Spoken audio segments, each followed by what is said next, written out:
Welcome back, everybody, to the Real Estate Blind Bid Provocateurs. I'm James Clark, your co-host, along with my other co-host, KieAnn Brownell. Hey, KieAnn, how's it going? Great. How are you, James? Doing good. I didn't go to the Rolling Stones like you did last night, so you're gonna have to, at some point, give us a rundown on that. Yeah, how were I'll they? do it for sure. Legendary. Absolutely epic. Love it. Okay, so we're continuing down having a discussion around an article that you have written called "The 7 Ways Agents Lie with the Truth," and we're on way number 5 here, and I'll read it. It is buyers agents stretch the truth about the financial strength of their clients. So jump into that for me. How is that one way that agents lie with the truth? Okay, first of all, I do think it's important that we're making the transition to buyer's agents because it's not just listing agents that are manipulative and lying with the truth. It's also happening on the buy side. And this particular example actually came from Carrie, who unfortunately couldn't be here today, but she's been talking to me about this one for a long time. And I thought it was such a poignant one that it needed to be included. So, what happens is that in order for a buyer to buy with a mortgage, they typically have to get pre-approved. So they go to a lender and they get their pre-approval letter, and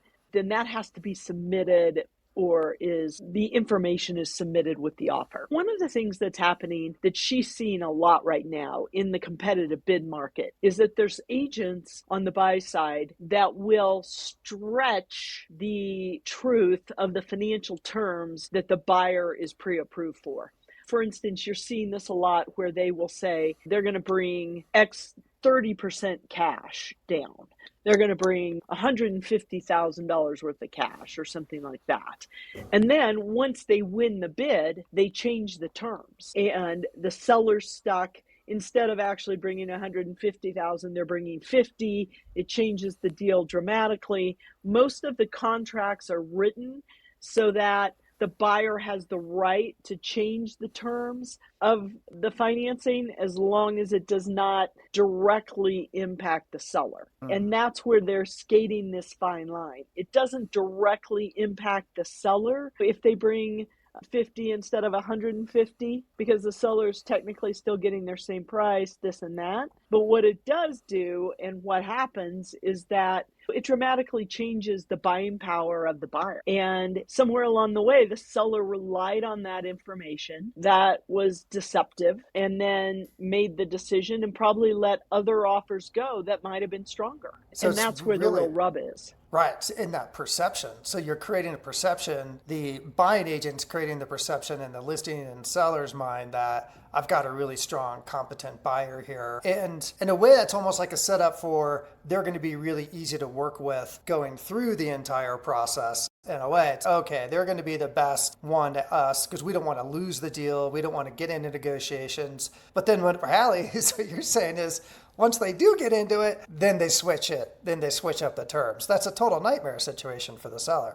Yeah, like a perfect example of this would be somebody says that they're a conventional buyer. And conventional buyers typically are have stronger credit than FHA buyers. Okay, FHA allows more leniency on the credit scores. It's typically what for first-time buyers, they don't have as high of a down payment to put down. They're probably putting down 3.5% versus 15 or 20, something like that. And this is a trick that you see a lot. And agents will submit an offer on a conventional and then flip it to FHA. And let me tell you, that makes sellers go insane. Listing agents go crazy when they do that. The other thing is that an FHA appraisal sticks with the property for 6 months. If you get a bad FHA appraisal, it's stigmatized and stuck to that property for the next 6 months on FHA loans. Super interested. So there is, and so then as the buyer's agent, they're misrepresenting them as what they call as a, would you call it a standard? Would you call it a standard Conventional. or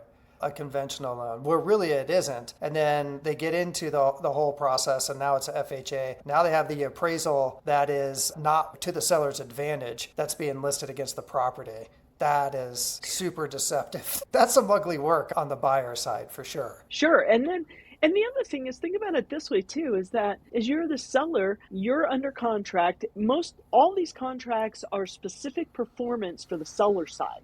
meaning the seller doesn't have the right to terminate, where the buyer has the right to terminate. If the seller terminates, then they can be sued for specific performance to sell them this house. And so when a seller takes this and goes under contract and then the terms change up, now the seller's down the path a week or two before they find out they've been off the market. And more importantly, if it does end up terminating and it comes back on the market, now their property is stigmatized as to why did it fall out of contract. It's really bad for the seller, and it's very deceptive on the part of the buyer. And that's why Carrie, the lender, just goes crazy when these agents do that.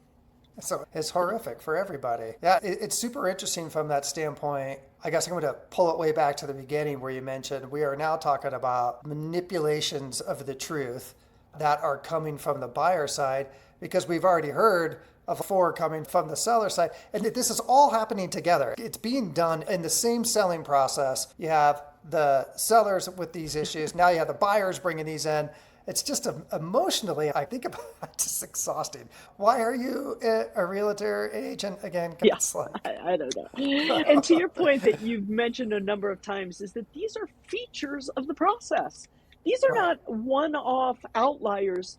This is the way the business is transacted. This is the way it's done. Yeah, it's the way it's done. It's as a first-time home buyer, of course, you don't know that. To the story you had previously, when he brought his partner out, and they're like, "This is how it's done." Yeah, this is how it's done. And then it's like one of those things where, what is it, average 8 years you stay in a home or something like that. Maybe you forget about how bad it was, and then you go to change. But you're right. It's a feature of the system. It's not a bug. It's like This is the way it is built because it's in a blind bid system. And as you mentioned before, we don't buy anything else at all like this. We don't buy cars like this. We don't appliances like this.